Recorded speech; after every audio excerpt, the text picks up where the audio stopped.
Batman the Devastator #1, Frank Thierry and Tony Daniel on art. Yeah. This is the Superman Doomsday Evil Batman Hmm. one shot. Just to point out, it's Frank Thierry was plotting, but Oh, Tynion's actually doing the words. oh, I never even Yeah. noticed that. Fair enough. Yep. Fair enough. So yeah, I was curious how this one was going to go because we'd speculated a lot about. Oh, is this where he loses Superman? Is this what it's going to be? And that wasn't quite the case. And No. my first thought when I read this was, I think Matt's going to have some problems with this one. Well, I'll let you guys talk, and then I'll get on my soapbox. So. Okay, okay. Yeah, I thought it was not bad. I liked it for the most part. I liked some elements more than others. I'm really, really mixed. There are things that I like, and there are ideas that I'm down for, and then there's points where it just throws all the goodwill away. I like.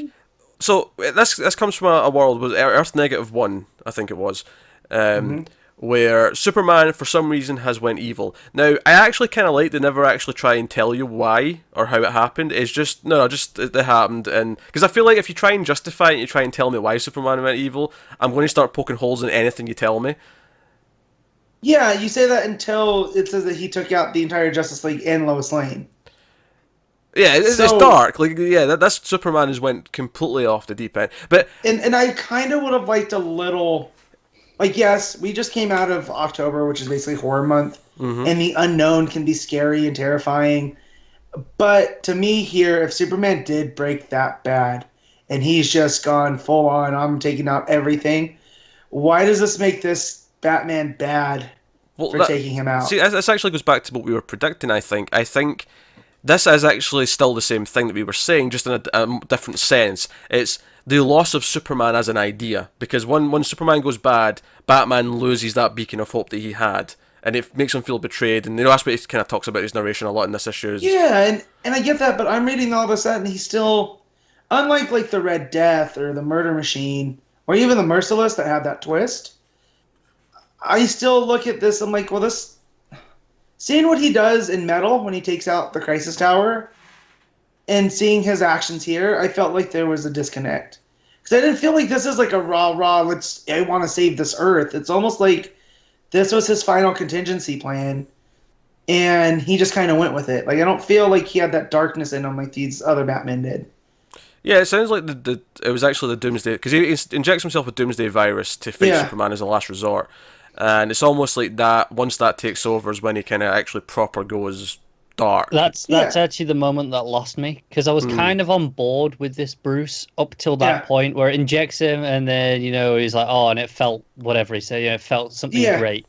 I can't remember how long it blanked it out for, but it was I just felt like, okay, no, that just lost me because it was like, okay, it was trying to tell me that it wasn't all Doomsday. It was this was Yeah. part of him all along, and this is just like it's just brought it out, and I just didn't like that at all. I think that's Yeah. fair. What I did like about this issue, though, I liked all the stuff in Metropolis. I liked Hmm?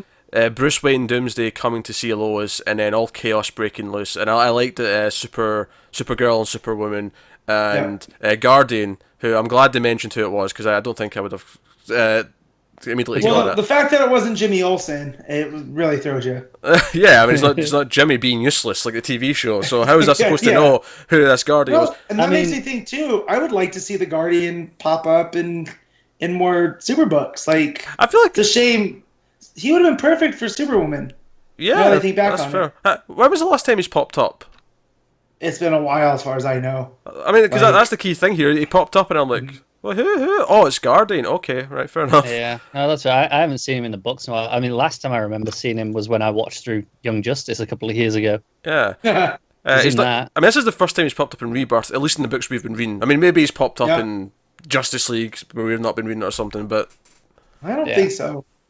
yeah. Yeah, So But it maybe he a was nice in the addition. microverse. yeah, but I like them showing up and I like Lois putting John into like a safe room. Yep. I thought those were fun ideas. And I like the core idea of like losing Superman as an idea that's how bad the world will go if everyone kind of like gives up on that dream.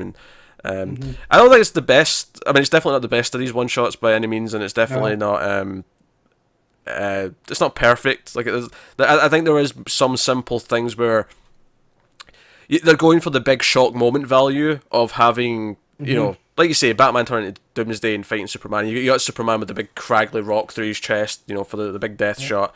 They're going for the big moments, and it feels a little bit hollow in that sense. Because I mean, maybe it's just a simple case of, you know, you squeeze all this into one issue, you can't really flesh it out and actually build some of the ideas in a better way. But no, that's fair. I think, you know, it lost me at that point, but I still I enjoyed the moments, and I did enjoy, you know, the infection aspect of it at the end. Yeah, when it's infecting everyone. We in had Metropolis. that tease. Yeah, we had that tease in what was it? Was it 2 or 3 of Metal? So whatever one, 2 or 3, yeah. Yeah, so to see that play out was pretty cool. It was. I like that it's been set up well enough that we saw Metropolis was like that, and then in this one it went back a couple of days and showed us how that happened. And his whole idea is that everyone can fight Superman if everyone's Doomsday. Okay, yeah. So it's high concept nonsense, but sure. Yeah, but at the same, I just look at that and that reasoning. It's still not. See, that's the thing. That's the part I'm kind of okay with. It was that moment where it implied that this was Bruce and not just the Doomsday stuff that really kind of lost me. I mean, I guess if you want to try and explain away your problem there is that, yeah, the narration says that it's always been in there deep down, but is that just his reasoning because he's infected by Doomsday? Because it's him narrating it. Is he trustworthy as a... Well, I believe that he does have a plan for if Clark ever does go. I mean, that's Batman, right? Yeah. Oh yeah, he's got a plan for everyone. He trusts himself enough that he can be able to talk him down. And when this opens, you feel like he's tried, because the fact that he's going at him with a kryptonite spear, which that cracked me up. That tweet from Snyder as well is that the sole reason this book should exist. Yeah. It was that scene there is like, not a Martha uttered. I like the art quite a bit. Oh yeah, it's Tony Daniel doing Superman and Batman. His art's always great. Yeah. He's one of those where don't like his writing, but I think his art's fantastic. Yeah. Unlike Hitch, though, I actually do like his art. So yeah. So there's a difference there, but the art was really strong, which was, I think, made it a lot more enjoyable for me, because at least those big moments where you did have Superman like stabbed through the chest, it looked good. Like, you know, it was really well drawn. Well, even when he faces off with Batman, and he hasn't changed at all. It's still the Superman we know, but just his posture, the way that Daniel drew him. Yeah, he didn't put some ridiculous evil costume on him or anything like that, or put spikes on his shoulders, or whatever. Yeah, just the glowing red eyes mostly. Yeah. Nice and simple. Yeah, and the side characters all look good. I liked Lois and John. I liked Supergirl, Superwoman. I thought they all looked. I like his Lois. I feel like we didn't get enough of it in Superman Wonder Woman, because it was Superman Wonder Woman, But I like the way that Daniel draws Lois too. It was a classic look to her. Yeah, if anything in Superman Wonder Woman, she was the antagonist love interest. If she popped up, she was the one who was causing trouble with the main couple.